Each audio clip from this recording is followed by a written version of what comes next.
Well, a warm welcome along to the second of our Euro 2024 preview shows, brought to you in conjunction with freesupertips.com, your home for daily football hackers and bet builders. I'm Warren Ashurst, and I'm joined once again by Mark Langdon for what has been so far, Mark, a feast of European football. Plenty of goals that we've seen so far in the Euros. And has it been more entertaining maybe than what you thought? Yeah, well, I certainly think it started that way. Warren, the sort of Germany set the early tempo, didn't they? And then Spain sort of followed up, and it felt like we were going to be in for a tournament full of goals. It just started to slow down slightly. England were the first of those to drag the level down, I suppose, or certainly the goal threat down. And then France, of course, the sort of joint favourites in many places alongside England, only won by 1-0. So the goals have gone down in more recent days, but I think there's been the right amount of balance between shocks. So, Denmark not beating Slovenia, Slovakia beating Belgium, sort of being the two standout ones, and also enough of the kind of top teams playing well. I'm thinking primarily Germany and Spain, and obviously England and France have both got the job done as well. So yeah, I think we've had the right mix so far. So yeah, looking forward to the second round of group stage matches. From a betting point of view, started off okay. Yesterday wasn't amazing, so hopefully can get back on the winning trail. We'll talk more in depth about England in a moment, but of the shocks that we've seen so far, Mark, and the action that we've seen so far, is there anybody who has been a bit more of a surprise package than you thought maybe? Yeah, do you know what? I'm going to say Spain. Now, I know they were fifth favourites when the anti-post betting came in, and they're still in that position as well. They weren't really on my radar as a team that I was looking at to win the Euros, but I did like what I saw from Spain. Reasonably good at the back. I think they did give up maybe one or two opportunities that they need to sharpen up on, but they've got good defenders anyway individually. The midfield is quality, isn't it? Particularly with Pedri. Fabian Ruiz had a great game, and Rodri's just going to do that job that Rodri always does. Morata got his goal. I know you wrote about him. Good column, Warren, in the Racing Post on Monday, wasn't it? In Monday's paper, sort of bigging up Morata, a player that certainly divides opinion, but the ones that I liked were really about the wingers, Nico Williams and also Yamal on the other side. If you can defend well and then have that pace on the counter attack, it gives you a good chance of going a long way in an international tournament. So it's only one game, and Croatia missed a penalty and had another couple of opportunities as well, and maybe the 3-0 was a harsh final outcome, but yeah, Spain served notice that they're better than probably what I thought they would be going into the tournament. Yeah, a win for Spain, and a number of the other big countries in terms of the challengers have also gone up and running already with a victory, including England, of course, who saw off Serbia by a 0-0. It wasn't necessarily, I would say, a standout performance from England, other than maybe the first half an hour when they were pretty impressive. What did you make overall of that display, Mark? Yeah, I mean, I'm sure most people did watch the game, but I spoke to somebody in the office yesterday who couldn't watch the full match, and they asked me for my opinion on it. I said, well, if you've seen a sort of England performance under Gareth Southgate, then you will have seen that Serbian film many times, because not that dissimilar, was it? You go back to like the Euro final against Italy, where started well, got the goal, was playing fantastically. And I really enjoyed that first 30 minutes. It was, yeah. I thought, a good performance from England, particularly Bellingham, but Saka was lively, dominating the midfield all over Serbia. And you can't play like that for 90 minutes. But the last hour, it got worse in that sort of 15 minutes before the break. And the second half, Kane hit the bar sort of late on, but giving the ball away, sitting deep, inviting pressure. I mean, these are all things that we have seen before from England at major tournaments. I don't know why it is like that. I've seen some suggestions that maybe it's almost like Southgate wants to play like that because he's worried about sort of energy and sort of making sure that you're saving it for the more important games. I don't know. I don't necessarily buy into that. I think in the era of 5 substitutions and you've got the squad that England have, if you're worried at all about fatigue, then you know what to do there. Just make the subs. You could have brought on Palmer, Eze, Mainu, and Gallagher earlier on. There's a lot of options there. If you wanted to change it up front, Ollie Watkins, I'm sure, absolutely desperate to get on the pitch. So I think that Southgate needs to make more use of his substitutes and just try to be more full tilt. But they did win the game, and that's the most important thing from the England point of view. I mean, we could talk all day about potential changes and where England went wrong in the second half in particular. But of course, the main focus in the media this week has been Phil Foden and his performance. On the plus side, like you say, Jude Bellingham was excellent. I thought Jarrod Bowen made a decent impact when he came on as a substitute as well. Do we think that there are going to be many changes for the game with Denmark? I'd be surprised if Southgate ripped it up after one match. Obviously, Foden's position is under scrutiny. He didn't have a great game. I thought he started well, like many of the players, and then it got worse, and England's threat came down the other side. I think Foden will be much better when Luke Shaw is fit and is able to go round the outside, because obviously Trippier wants to come inside, Foden wants to come inside, and you're just moving. The whole team sort of is going towards that right-hand side. So that might be an option in terms of Anthony Gordon, particularly, who can hold the width on that on the left wing. But I would certainly like to give Foden one more game at least. In terms of Trent Alexander-Arnold in central midfield, I think that's probably the other sort of talking point, isn't it, really? His performance summed England up. I thought he started well, and it got worse for him as the game went on. Gallagher came on and did add energy to the team. It's just whether he sort of technically is good enough and sort of to play in that slightly deeper role. He's very good at winning the ball back. I'm not sure about him on the other side of the ball. So is Mainu kind of the better mix of, has got the Alexander-Arnold, not saying quite to the same extent, but he's probably better on the ball than Gallagher. He understands the position better than Alexander-Arnold. I wouldn't be slamming Southgate if he made an alteration to central midfield, but I think I would like to give those that started another opportunity, because I don't think you can say that the Alexander-Arnold kind of experiment failed. And if you sort of believe he's the best person, then you've got to give him a run of games, I think, to try to understand the position better. No, agree. Denmark up next for England, of course, in a repeat of the semi-final from the last Euros. Denmark are as big as 5-1 to claim the victory here against England, who are 13-20, and the draw around 13-5. Of what you saw of Denmark, Mark, you mentioned before the tournament you didn't think they were as good as the previous tournament, and that opening game would suggest that. Yeah, I was jumping around when Slovenia got the equaliser. That was the highlight of sort of match day one or game week one. I don't quite know what the official term is for it. Yeah, I was very much anti Denmark, and they played they played better than I thought that they would in the first half, and I was a little bit concerned about the lay of Denmark. But second half, that was the standard I thought that they were and would play to. And I'm not that worried about them. I think probably Serbia were the biggest threat to England. So Ericsson ran the show in the first 25-30 minutes, but we've seen in the Premier League this season that if you put pressure on him and play at a decent tempo, he's not the player that he once was. And if there's no kind of Ericsson inspiration, or England can snuff out that threat, you do wonder where kind of that inspiration comes from. So I'm not overly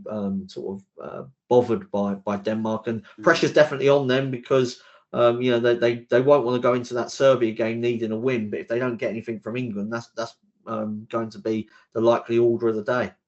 We'll get your thoughts on a bet builder in a moment, Mark. But firstly, what's your best bet for this game on Wednesday?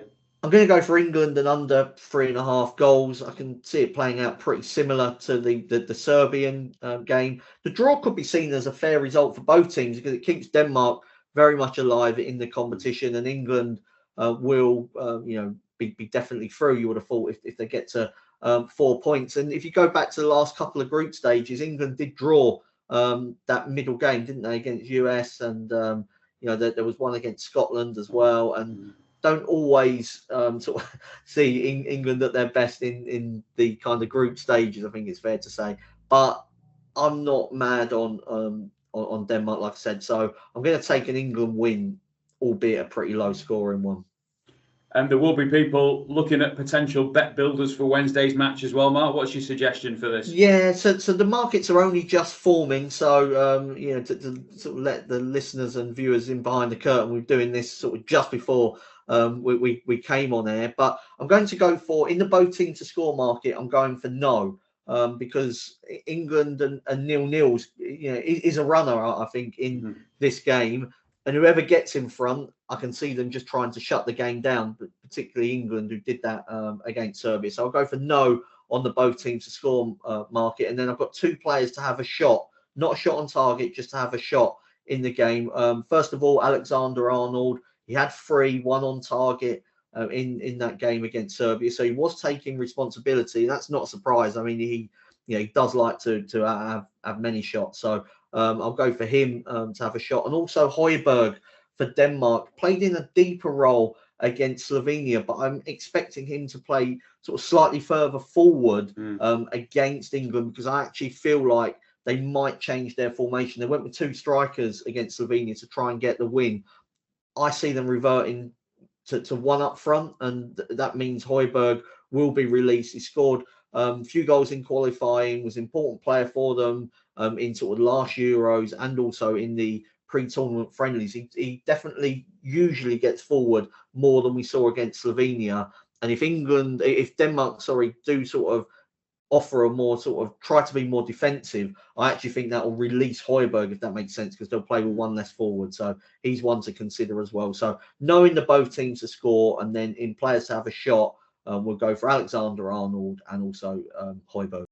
And just a reminder that Denmark against England takes place at 5 p.m. UK time on Thursday. Up next, we'll look at the rest of the second round of matches. Well, we'll start off, Mark, then on Wednesday. The 2 o'clock kickoff is Croatia against Albania, and possibly a bit more resting on this than Croatia would have hoped coming into it.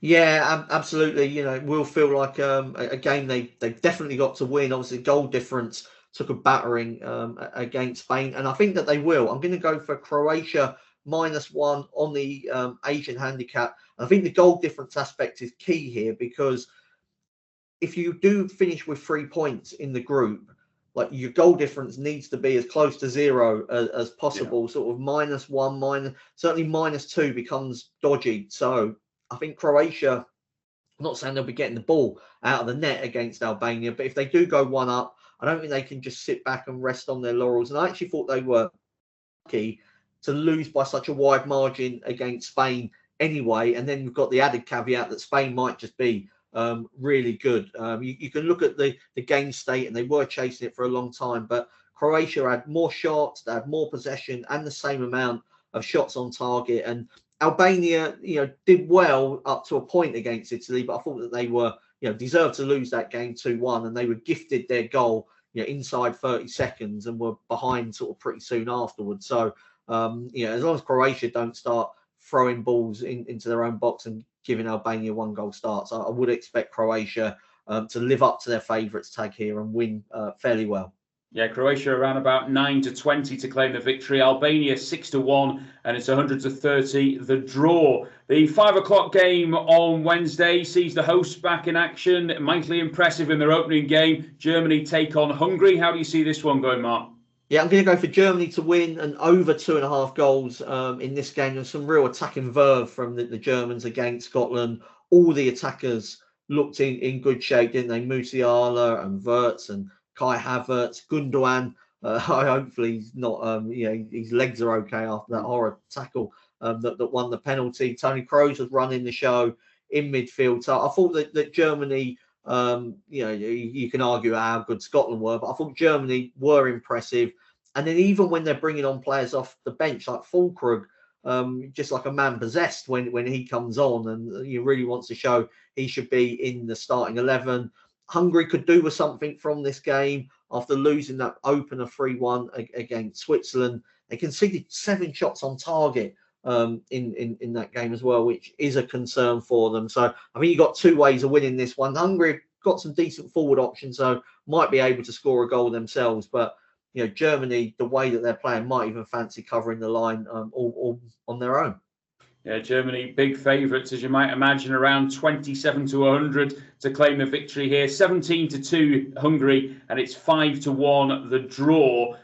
Scotland, of course, were on the wrong end of that thumping against Germany in the opening game. They face what looks like potentially a must-win or certainly a must-not-lose match against Switzerland on Wednesday evening. The Scots are around 3-1 to claim the victory. 17-20 Switzerland, the draw 11-4. Let's just focus on Scotland a little bit first, Mark, on that opening performance against Germany. It's hard to tell just how good Germany were or how poor Scotland were. Yeah, I'm still trying to focus on that 27 to 100 price that you just shouted out. What is that? Yeah, so about 4's on. Look, Scotland were rabbits in the headlights. I thought they were just scared of the occasion. Maybe scared is slightly harsh, but certainly overawed by the occasion. They even from the first couple of minutes just looked like they were lacking energy and couldn't get about the pitch like you would expect. And I think you've got 2 ways of playing when you're a big outsider like Scotland were. You either sit back and have 5 at the back, 4 in midfield, 1 up front, and there's no gaps, and you defend in the edge of your box, and you're making it difficult for sort of the opponents to create opportunities. Or you go the other way and you try to be aggressive on the German midfield, and you put pressure on them so that the ball doesn't sort of keep coming up to the forwards. In the end, Scotland did neither of those things. There were gaps everywhere, and they were putting no pressure on Tony Kroos. I know everybody was getting excited by the Kroos sort of passing statistics, where I think in the first half he was perfect, wasn't he? In the second half, scandalously misplaced one. But I'm not saying I would have had 100% pass completion with that amount of time, but even I might have fancied getting up to about 70%. You can't allow someone like Tony Kroos that time to just do whatever he wants in the midfield. And there are certain players within that Scotland team that are not quite up to European Championship standard level. I think we saw that defensively in certain areas, but the midfield should be. You've got McTominay, you've got McGinn, you've got McGregor. There is enough there to be able to compete. I'm not saying be as good as Germany, but to be able to compete with them. We're at the level, you're not sort of becoming a laughing stock. And it felt to me like Germany were easing up, and probably if they would have wanted to have won by more, could have. And I heard McGinn talking yesterday in his press conference, and how low he was and how disappointed he was in his own individual performance. And I can understand that, because Scotland's best players didn't turn up, and so I can understand why some of them are outclassed. But there were the higher profile ones needed to do a lot more than they did. And I think Steve Clarke will have had a big job on his hand trying to raise morale and spirits ahead of the game. Yeah, Steve Clarke admitted that he maybe gave them too much information to take on board ahead of that Germany game. There's going to be a lot of information to take on board ahead of the clash with Switzerland, because they're going to need to come up with a much better performance. Can you see them getting anything, Mark? Do you know what? I can. I'm going to go for the draw. It's around about 11-4, wasn't it? You said so. I know that you're taking a leap of faith here with Scotland, but I don't think they can be as bad again. I think there'll be a determination to improve. I think we saw that in the last Euros when they played well against England for their draw, and then messed it up in the final group stage game. But I think they've got a performance in them. If it's to come, I think it comes now. They need a point. They know they need a point to have any chance of staying in the competition. And I don't think a draw is a bad result for Switzerland either, because it will almost certainly guarantee them a place in the next round of the competition. So Switzerland were impressive against Hungary. I just wonder, though, whether it becomes a different game for them now, because I think Scotland fighting for their lives, trying to get a draw. Just wouldn't be surprised if at the prices, I don't really want to back Switzerland as sort of odds-on favourites, because going into the tournament, there was a lot of negativity around the Swiss, and it's only one game. So yeah, I don't think this is an absolute gimme at all. So I'm sort of in the unusual position. I didn't expect this on Friday night to be tipping up Scotland to do well, but I actually thought the prices they were worth backing to get a point. Let's move on to Thursday now. We've already spoken, of course, about Denmark and England, but the early game is Slovenia against Serbia. A tough one to call, maybe this. 15-4 Slovenia to gain the victory. It's 5-6 Serbia and around about 12-5 the draw. What are you looking at here, Mark? Both teams to score. I expect Serbia to be much more attacking than they were against England, and they looked a lot better, didn't they, when Tadic came on and was trying to link play for them. And Slovenia were lively against Denmark, particularly second half. Spora and Seshko up front offered a threat constantly. They're sort of they're a sort of proper old-fashioned English side, really. 4-4-2, get it forward quickly, and work hard from the front. So yeah, I can see this being a decent game. And as far as Slovenia are concerned, it was a good point against Denmark, but they've got England last, so it feels like a game that they might see as, if not must win, certainly an opportunity to win. And I'd say the same for Serbia as well. So might be a more entertaining game than many people are expecting. The late game on Thursday sees two European heavyweights go head-to-head as the impressive Spain take on Italy, both victorious, of course, in their opening group games. 23-20, around about that for Spain to claim the victory. 9-4 the draw, 13-5 Italy. You mentioned earlier on you were impressed with Spain, Mark. Can you see them going and getting a positive result here?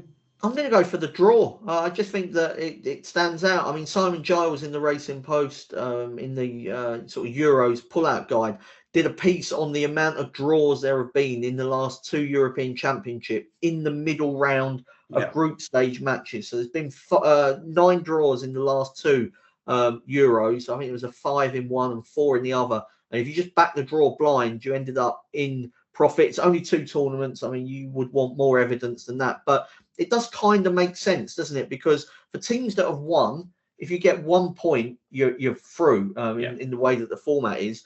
And if you've lost your first game, at least if you draw, you're still involved in the competition going into the last set of group stage matches. Now, Spain and Italy have both got 3 points. I mean, from an Italian point of view, they've done some of the work against Albania, but they wouldn't want to go into that Croatia game wanting or needing something out of it. So, I mean, they're not going to be in any hurry to try to win the game. Spain have got Albania last, so you've already got 3 points and a good goal difference on the ball. No real desire for them to push it. And, these are 2 good sides anyway. So, yeah, the draw was the one that stood out to me.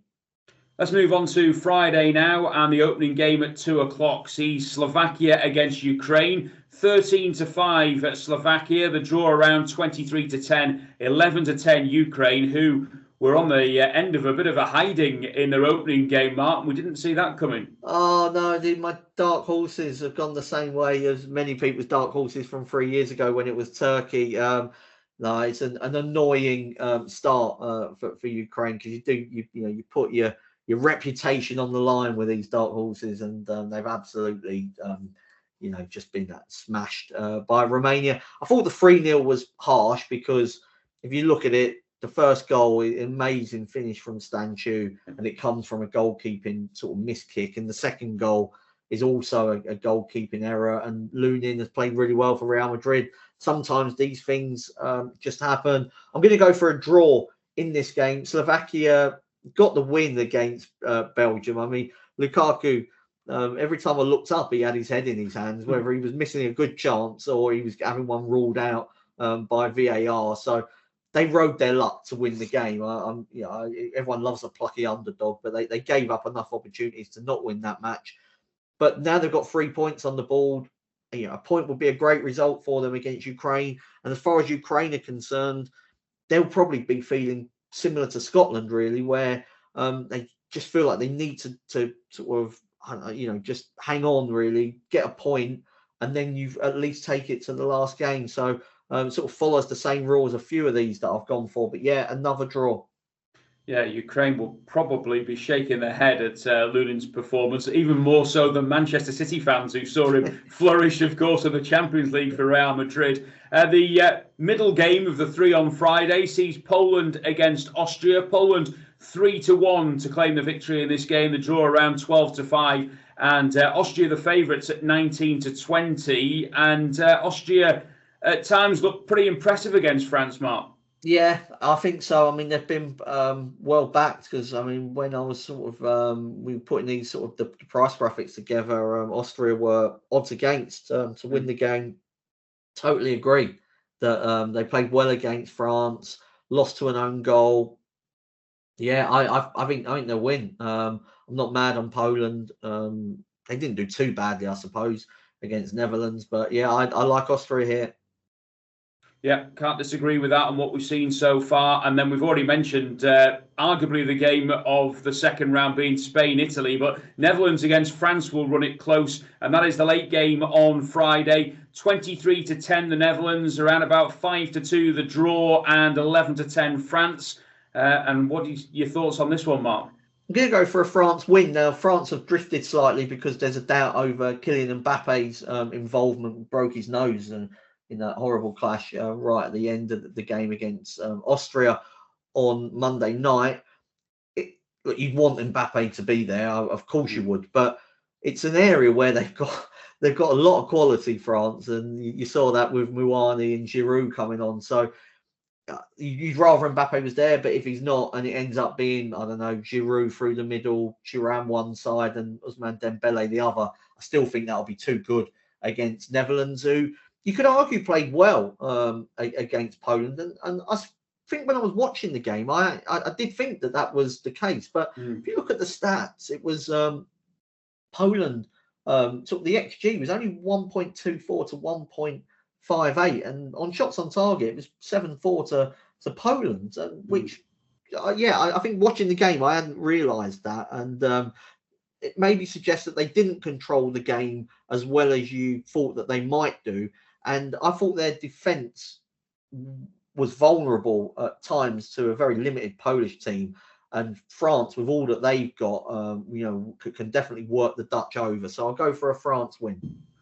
Okay, and we're going to turn our attentions now to the final games in round 2 of Euro 2024 on Saturday at 2 o'clock. Georgia against the Czech Republic, and we've not yet seen these two in action yet, Mark, with us recording this prior to their opening group game. But Georgia around about 7-2, 5-2 the draw, and 4-5 Czech Republic. Are you going with the favourites here? I am, yeah. I just thought that the Czechs, there's a lot of negativity around them for a poor qualifying campaign, but they've changed their manager. Friendly results have been good, albeit against limited opponents, but you could make that case for Georgia as well, couldn't you, being fairly limited, although we are speaking, maybe they'll go and smash Turkey 3-0 and go, oh God, they're much better than we thought. But, without having seen either team, I'm just looking at the group as a whole. I thought that Czech, were fair enough. Turkey against Portugal is the other game in that group on Saturday, a 5 o'clock kickoff. Turkey around 9-2, the draw 7-2, and Portugal 8-15. And Portugal, your tip to go well in this tournament?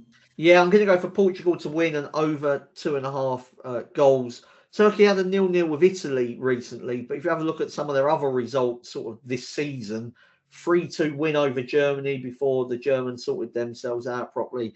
They lost 6-1 against Austria, 2-1 to Poland, who had Lewandowski injured after 30 minutes. So I have got concerns really about that Turkish defence. Portugal, so much quality in their, I'd say in every department really. And so, many options, even if they do sort of rotate some of those, if Rafael Leao comes on, for instance, or if Jota doesn't start, or João Felix, Gonzalo Ramos. They've got players there that can make a difference. And I'm going to go for Portugal to win in a high-scoring game.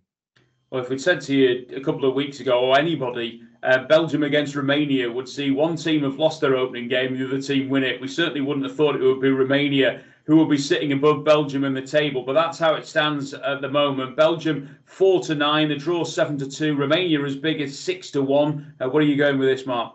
No, if people say Romania are overpriced and I've got to lay Belgium, I can see that point of view based on one game or sort of one set of results. I'm actually going to go completely the other way and say Belgium -1 Asian handicap.